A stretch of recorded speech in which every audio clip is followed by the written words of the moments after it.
Sripada Srivallabha Charitamrutam, Chapter 36. The Account of Vedanta Sarma. Worship of Maatangi. Sri Dharmagupta and I took the anklets of Sripada presented to us as Mahaprasada and continued our journey. During the whole of last night, the melodious music of his foot anklets were resounding in our hearts. We heard that Om is heard without our effort in the Anhata center, located in the heart. But in the entire previous night, the sound from the anklets of the auspicious feet of Sripada was heard in our hearts as rhythmic music. Power was flowing from Anahata to other chakras. When this flow was taking place, it was felt as if some novel and new power was generated in all the nerves in the body. When we were walking, the sound of the anklets was heard. When we stopped, it was also stopping. In the meantime, we noticed an ashram in the farm fields. By its side, a village was seen. On the outskirts of the village, people of outcasts live. We were discussing among ourselves as to how an ashram was located nearer to it. When we reached close to the ashram, the sound of the anklets halted. We knew roughly that we were going to get a profound spiritual experience. Then, a brilliant sage aged around 60 years came out of the ashram. Afterwards, a yogini mother aged around 30 years came out. Both of them cordially took us inside. The sage began to narrate, "My name is Vedanta Sarma. Actually, I am a resident of Pitakapuram. At present, I am being called as Bangaraya. Her name is Bangaramma. By birth, I am a Brahmin. This lady is a female belonging to cobbler's caste by birth. The altar of Maatangi is in our house. We are worshipping Maatangi here, who is one of the Dasam Mahavidyas." My body was thrilled. This person was saying he was a Brahmin and that woman belonged to the caste of cobblers. How was their marriage approved by scriptures? We were given fruits and root vegetables. Bangaraya said, "Sami, when Arundhati requested Vashishta to marry her, he imposed a condition that she should not object to whatever he might do with her body. She agreed." Rundam means obstructing. The sage burnt her 7 times and brought her back to life. In spite of it, she never objected. That was why she became Arundhati. After that, he took her as his wife. When I was in Pitakapuram, I married thrice. All the 3 wives died. I wept at my fate. Sri Sripada used to tell jokingly, "Tata, I saw a grandma for you. If you take her as your wife without marrying her, I will grant you noble birth." Sri Bapanarya was the chairman of the Brahmin Council in Pitakapuram.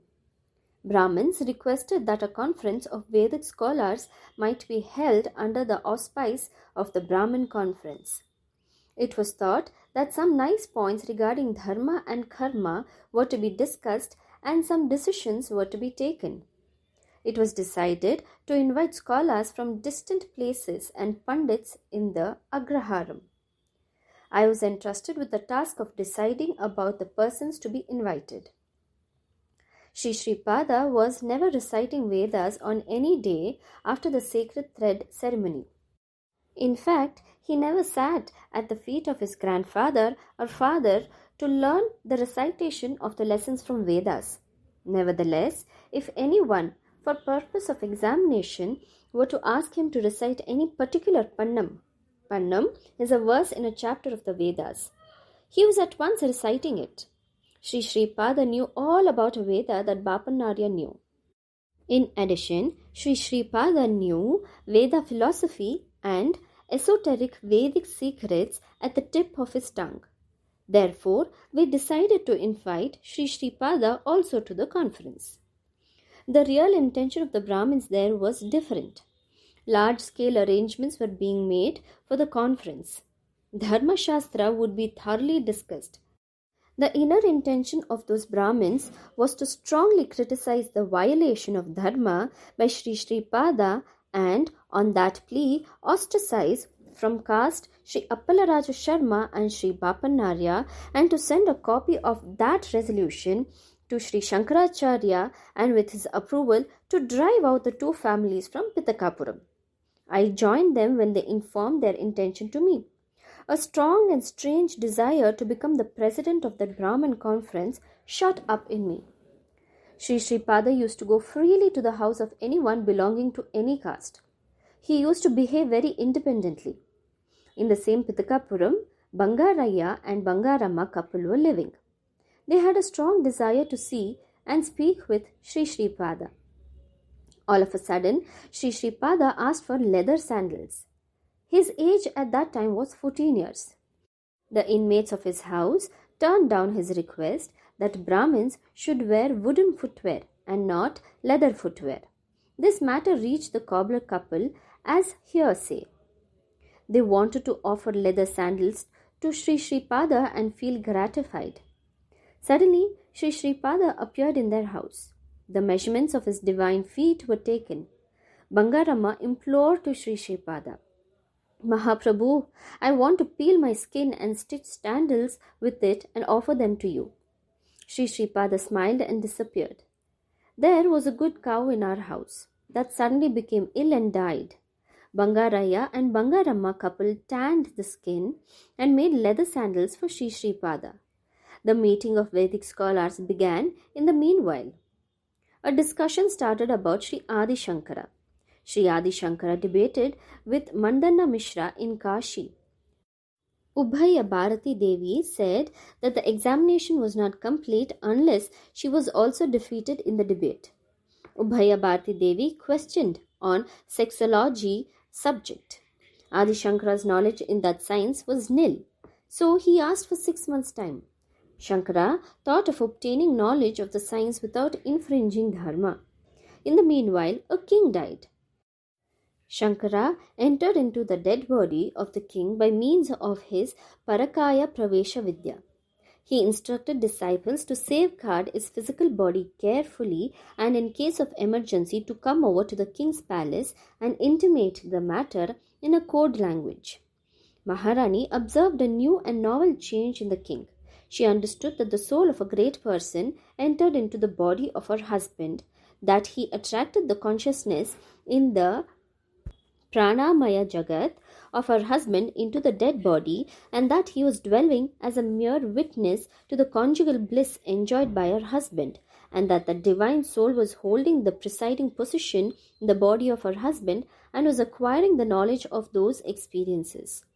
It was known to her that the life consciousness of her husband would remain in his body only until the divine soul remains in the body of her husband. Therefore, she ordered that if any uncremated bodies were found in the city, they should be cremated. When the body of Sri Shankara was being burnt, the disciples conveyed the matter in coded language to Sri Shankara living in the guise of a king. Sri Adi Shankara regained his burnt feet and hands by the grace and mercy of Sri Lakshmi Narasimha. The wonderful arguments of Sri Pada in the conference of Brahmins. Then Sri Pada questioned the Parishit in this way. You are telling that soul remains at one time in a body and enters into another body after leaving that body. Then I am asking you a question. Can the soul dwell in 3 or 4 bodies at the same time and erase the karmic results of 3 or 4 births? For that the council replied that it was complicated matter and there was no evidences to the effect that it happened like that at any time in the past. Why? There are no instances in the past? You do not know that such things were there? It was mentioned that Devendra, due to a curse, was born as 5 Pandavas and Sachi Devi was born as Draupadi and became their wife. Even when born on earth, Sachi and Purandara had their original nature in heaven. Only Arjun had the comfort of bed. She was discussing consultation of affairs with Dharmaraja. Like a mother, she was preparing delicious food items and serving them to Bhima. She afforded sexual pleasure to Arjuna. She appeared in the form of Lakshmi to Nakula. As Sahadeva knew about past, future and present, he wished that events should take place quickly and that Kurukshetra battle should conclude soon. So she was conducting with him with more patience than Mother Earth. Devata dharmas are different. Human dharmas are different. Animal dharmas are different. All of them should not be mixed. Sri Sripada replied in the above manner. Then I said, in Puranic times many strange things might have happened.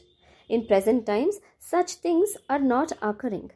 Then Sri Sripada's keen looks fell on me and he addressed me. You married 3 women. The 3 died. Were the 3 having 3 souls? Or was there a single soul? If the marriage of 3 by a man is sanctioned by Dharma, is not the marriage of 3 men by a single woman sanctioned by Dharma? Actually, what is Atma? What is marital Dharma? To that question, I empathetically stated that a man can marry any number of women, but a woman has no such right.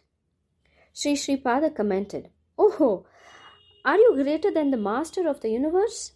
Mandodari was a great pativrata. When she was the wife of Bali, the atoms of her body were different. When she was the wife of Ravana, the atoms of her body were different. The atoms of her body were different when she was the wife of Vibhishana. Atma is devoid of passions. It has no attachment with anything. So it is eternal, pure, and extremely sacred. When she was the wife of Bali, who was primarily a person of Tamoguna, she discharged her responsibility to suit it. When she was the wife of Ravana, who was chiefly a person of Rajoguna, she conducted herself in tune with it. Had she not done her duty as one of principally Sattva Guna when she was the wife of Vibhishana? I could not reply. After some thought, I said like this, Sripada, if we agree for what you are saying, we must also accept polygamy. Then Sri Sripada remarked, This is Kali Yuga. Many subordinate races are coming up. Animals, birds, trees, and vermin are also taking human birth. They are having varied relationships matching to their respective natures. When relationships contrary to dharma are formed, subordinate castes arise. They are bound to be destroyed at the end of Kali Yuga. Devilish forces are responsible for the origin of unexpected subordinate species or castes. Therefore, the devilish forces are to be destroyed. When once the demon is destroyed, he will not take rebirth, but in place of 1 demon, 10 demons are born. Only dharmic relationships stand. Therefore, all people should compulsorily observe duties of family and lineages and caste and varnashrama dharmas. That is, the duties of the various castes. Some divine souls also emerge. They have only 1 soul. If that soul emerges as a male, the strength of that soul emerges as a female form. The relationship is called divine marriage. Such divine souls were there even from the beginning of creation. They will be there at the end of creation also. They remain in an intimate union of an undivided shape of Parashakti and Parabrahma. You were born as a Brahmin Vedanta Sarma and a cobbler Bangaraya at the same time. Your Shakti was born as 3 wives, as the cow that died recently in your house, and Bangarama wife of Bangaraya, cobbler at the same time. The consciousness of your deceased wives, the consciousness of the mother cow merged in the consciousness of the present Paraya woman Bangarama. Chaitanya should revert back to Moola Chaitanya, from which it emanated, and should merge with it. The mystery of creation is very impervious. Even the Saptarishis do not have adequate power to comprehend it. A solemn donation of the body of Bangarama was made to the body of Bangaraya. So you have married life with her without violating Dharma. You should not derive any amount of bodily comfort from her. I, who presided over the pedestal of Dharma, issued this decision. On entering nature, the principles and traditions of nature should be scrupulously observed. Bangarama said that she would present me sandals stitched out of her skin. I accepted. When she was continuing as Bangaramma, she was born as a mother cow in a state unknown to her. Without being aware, she took birth as 3 wives to you. When the consciousness is distributed into 3 or 4 bodies, it feels that the consciousness in a particular body was itself. It cannot recognize the unity underlying it. Kale pancha sahasrani jayate varna shankare means only this. Adulteration of castes was not mentioned. Mixture of races only was mentioned. When castes are adulterated, they lead to low births. With the mixture of races, a new race is born with new strengths. This new race attains divinity in the evolutionary process of mankind. A divine race has to be born on this earth. I am aware of the real motive of this Brahmin council. An evil intention of banishing my father and grandfather from caste was hidden in your innermost recesses. Therefore, I am ostracizing you, Vedanta Sarma, from caste. From today you will be named as Bangaraya, Sri Pada commanded. The entire Parishad was astounded. A light came and merged in me, in the sight of all people. Then again Sri Pada spoke sternly.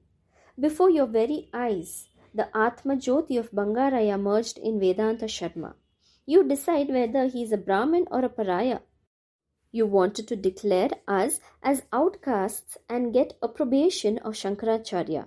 What can Shankaracharya do to me? I was born before your eyes and grew. Without studying Vedas at all from respected grandfather or father, I am reciting Vedic verses.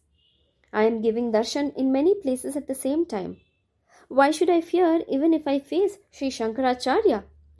I give him darshan as Sri Sharada Chandra Maulishwara, daily worshipped by him, and grant him my grace. Then he has to compulsorily agree that I am God. Then his decision will become much more painful to you. The council of Kshatriyas and Vaishyas will not bow down to your decision.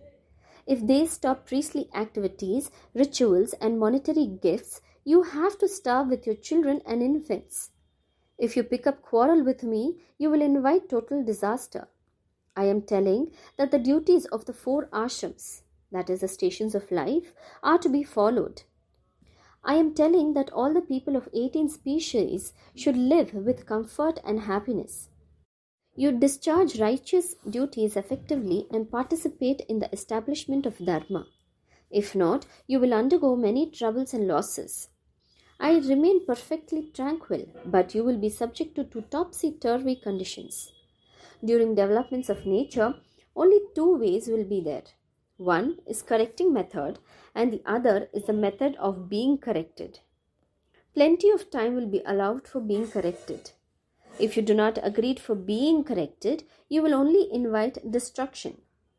I will establish dharma even by destroying if needed. Under compelling circumstances, I took Bangarama with me, and while traveling with her in all the other villages, I came to this place.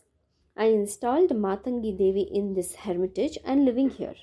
Sri Pada, while traveling on his way to Kurungedda, came to our ashram and blessed us, saying, after death, you will again be born as Brahmin because of the bonds of indebtedness. Bangarama will be born as Shudra because of the bonds of indebtedness. Then both of you get married. You will have children. Your progeny will have the fortune of worshipping me. May you be blessed with comfort. Swami, this is our story. He explained the matters of their connection with Sri Pada and said, Sri Pada instructed us that you would be travelling in this area and that his anklets are with you, and that we should give leather sandals to Shankara Bhatt and Dharmagupta in exchange for the anklets.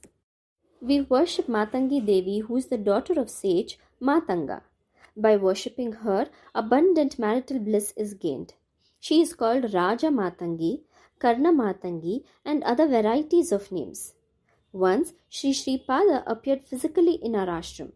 At that time, Bangarama was heating milk. The mother cow, which was the origin of leather sandals, appeared to have gone before us, shaking its head. Sri Pada received milk from us. He graciously declared that the idol of Maatangi Devi worshipped by us would reach many fathoms deep below the Audambara tree in the Mahasamsthan to be established in his name. He added that it will be worshipped by many Siddha Purushas. He called Bangaramma and said, "Tai, your husband is a very worthy one. Enjoy all comforts from him in the next birth. I kept a golden tilak ready for you. I got an extremely auspicious Mangala Sutra prepared for you. They are preserved in Hiranyaloka. In the ensuing birth, I will personally bless and perform your marriage with my hands." Sir, you have heard our story. You always recite Siddha Mangala Stotra.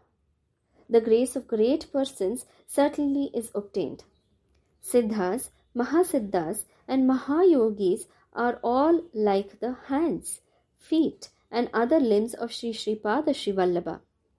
Sri Sripada carries out his resolve through those Siddhas, Mahasiddhas, and Mahayogis. Once he graced with his appearance as Raja Maatangi Devi. The entire creation and all its mystery are in his hands. You constantly remember him, meditate upon him, and worship him. He is all Siddhis. He protects you like your own mother. The love of Sri Sripada towards his devotees is superior than the love of 1,000,000 mothers.